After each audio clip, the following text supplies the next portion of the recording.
శ్రీకాకుళం రాజకీయాల్లో hot seat ఏదైనా ఉంది అంటే అది ఖచ్చితంగా టెక్కలు మాత్రమే. తెలుగుదేశం పార్టీ ఆవిర్భావం తర్వాత టెక్కల నియోజకవర్గం పసుపు పార్టీకి కంచుకోటగా మారిపోయింది. ఈ నియోజకవర్గంలో తెలుగుదేశం పార్టీ ఇప్పటివరకు 8 సార్లు గెలిచింది. 1994లో టీడీపీని స్థాపించిన నందమూరి తారక రామారావు కూడా ఇక్కడి నుంచి పోటీ చేసి 40,890 ఓట్ల భారీ మెజారిటీతో గెలుపొంది చరిత్ర సృష్టించారు. ప్రస్తుతం TDP AP chief Kinjarapu Atchannaidu ఈ నియోజకవర్గానికి ప్రాతినిధ్యం వహిస్తున్నారు. అందుకే అచ్చెన్నను ఢీకొట్టి తమ సత్తా చాటాలని అధికార వైసీపీ పార్టీ పావులు కదుపుతోంది. గత ఎన్నికల్లో రాష్ట్రమంతా జగన్ వేవ్ కనిపించినా టెక్కలలో మాత్రం వైసీపీ పాచికలు పారలేదు. 2019 ఎన్నికల్లో వైసీపీ నుంచి పేరాడ తిలక్ పోటీ చేయగా అచ్చెన్నాయుడు ఆయనను చిత్తు చేశారు. ఈసారి మాత్రం అచ్చెన్నాయుడిపై పోటీ చేసేందుకు గతంలో ఎంపీగా పోటీ చేసిన దువ్వాడ శ్రీనివాస్ను వైసీపీ బరిలోకి దించుతోంది. మరి వీరిలో ఎవరికి విజయావకాశాలు ఉన్నాయో తెలుసుకునే ముందు 2019 అసెంబ్లీ ఎలక్షన్ రిజల్ట్స్ ఎలా వచ్చాయో ఒకసారి చూద్దాం. 2019లో పేరాడ తిలక్ వర్సెస్ కింజరాపు అచ్చెన్నాయుడు వీరిద్దరి మధ్యనే ప్రధానంగా పోటీ జరిగింది. ఆ ఎన్నికల్లో 2019 అసెంబ్లీ ఎన్నికల్లో టెక్కలలో కింజరాపు అచ్చెన్నాయుడు గెలిచారు. ఆయనకి 51% ఓట్లు లభించాయి.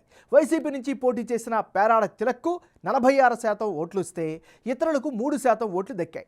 2014 ఎన్నికల తర్వాత టెక్కలి అంటే అచ్చెన్నాయుడుకు పెట్టని కోటగా అన్నట్లుగా పరిస్థితులు మారిపోయాయి. వేవ్ ఏదైనా ప్రత్యర్థి ఎవరైనా గెలుపు మాత్రం తనదే అన్నట్లుగా పరిస్థితులు మార్చేశారు అచ్చెన్నాయుడు.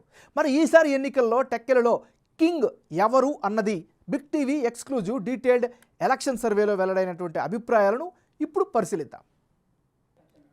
ముందుగా అభ్యర్థుల వారీగా ఉండేటటువంటి వారి యొక్క బలాలు బలహీనతలు ఏంటో ఒకసారి తెలుసుకుందాం. ముందుగా కింజరాపు అచ్చెన్నాయుడు. ఈసారి అచ్చెన్నాయుడుకు కలిసి వచ్చేటువంటి అంశాలలో వరుసగా 2 సార్లు గెలవడం స్థానికంగా పట్టు దొరుకుతుంది. ఇక ప్రజల సమస్యలను పరిష్కరించడంలో చిత్తశుద్ధి చూపించడం కూడా ఈయనకి కలిసి వచ్చేటువంటి మరొక ఫ్యాక్టర్. టీడీపీ కీలక నేతల్లో ఒకరు కావడం, రాష్ట్ర స్థాయి నాయకుడు అవ్వడం ఇది కూడా ఆయనకి కలిసి వచ్చే అంశం. అదేవిధంగా రాజకీయ కుటుంబ నేపథ్యం కూడా ఆయనకి ఖచ్చితంగా ప్లస్ పాయింట్స్ అయ్యే అవకాశం ఉంది. మరి ఈసారి అచ్చెన్నాయుడికి మైనస్ పాయింట్స్ ఏంటి అవి కనుక ఒకసారి పరిశీలిస్తే, మంత్రిగా ఉన్నప్పుడు ఆశించిన అభివృద్ధి చేయలేదు అనేటటువంటి ఒక అపవాదు కావచ్చు, ఆరోపణ కావచ్చు బలంగా వినిపిస్తోంది. ఇక దూకుడు స్వభావం కూడా కొన్నిసార్లు మైనస్ అయ్యే అవకాశం ఉంది. సో ఇవి ఈయనకి సంబంధించినటువంటి ప్లస్లు మైనస్లు. వైసీపీ నాయకుడు దువ్వాడ శ్రీనివాస్. మరి ఈయనకి సంబంధించినటువంటి అనుకూల అంశాలు ఏంటో పరిశీలిద్దాం. వరుసగా ఓడిపోయారు అనేటటువంటి సింపతి వర్కౌట్ అయ్యే అవకాశం కనిపిస్తోంది. ఇక పార్టీ కార్యక్రమాల్లో చురుగ్గా పాల్గొంటున్నారు, కార్యకర్తలు కలుపుకొని వెళ్తున్నారు. ఇవి కూడా రాజకీయంగా కలిసి వచ్చేటువంటి అంశాలు. మరి దువ్వాడ శ్రీనివాస్కి మైనస్ పాయింట్స్ ఏంటో పరిశీలిస్తే, నియోజకవర్గానికి కొత్తగా రావడం వల్ల ఈయనకి మైనస్ అయ్యే అవకాశం ఉంది. అచ్చెన్నాయుడు లాంటి బలమైనటువంటి నేతను ఢీకొట్టడం అంటే అది కూడా మైనస్ ఫ్యాక్టర్గా చెప్పుకోవచ్చు.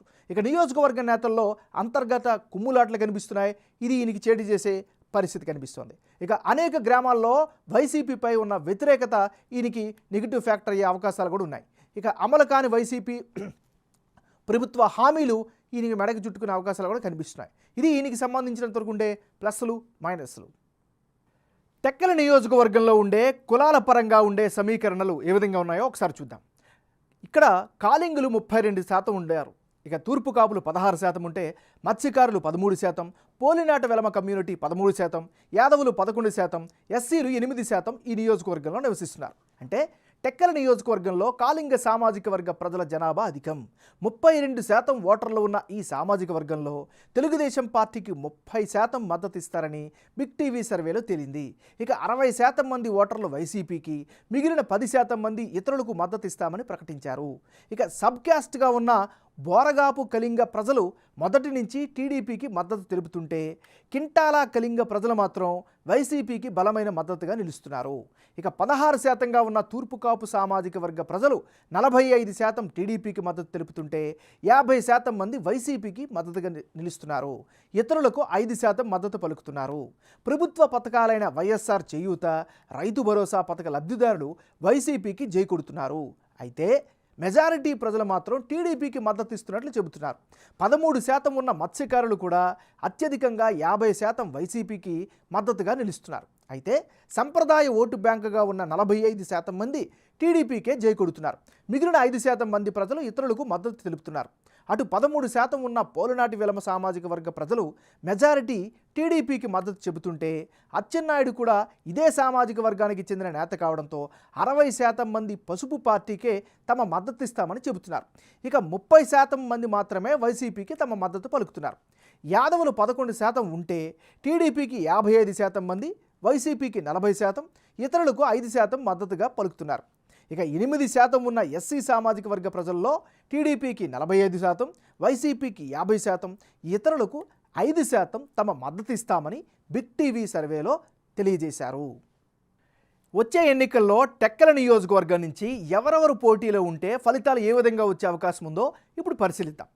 ముందుగా దువ్వాడ శ్రీనివాస్ వర్సెస్ కింజరాపు అచ్చెన్నాయుడు. వీళ్ళిద్దరి మధ్య గనక పోటీ జరిగితే ఆ పక్షంలో వైసీపీకి 46% ఓట్లు దక్కే ఛాన్సెస్ కనిపిస్తున్నాయి. టీడీపీకి 49% ఓట్లు దక్కే ఛాన్సెస్ కనిపిస్తున్నాయి. ఇతరులకు 5% ఓట్లు వచ్చే ఛాన్సెస్ ఉన్నాయి. అంటే బిగ్ టీవీ సర్వే ప్రకారం టెక్కలలో ఈసారి కూడా ఎడ్జ్ అచ్చెన్నాయుడికే ఉన్నట్లుగా కనిపిస్తోంది. వైసీపీ తరపున బరిలోకి దిగుతున్న దువ్వాడ శ్రీనివాస్కు 46% ఓట్లు దక్కే ఛాన్సెస్ ఉన్నాయి. అదే సమయంలో ఇప్పటికే 2 సార్లు గెలిచి హ్యాట్రిక్ విక్టరీ కోసం ట్రై చేస్తున్న అచ్చెన్నాయుడికి 49% ఓట్లు దక్కే అవకాశం ఉందని మా సర్వేలో తేలింది. ఇతరులకు 5% ఓట్లు దక్కే అవకాశాలు కనిపిస్తున్నాయి.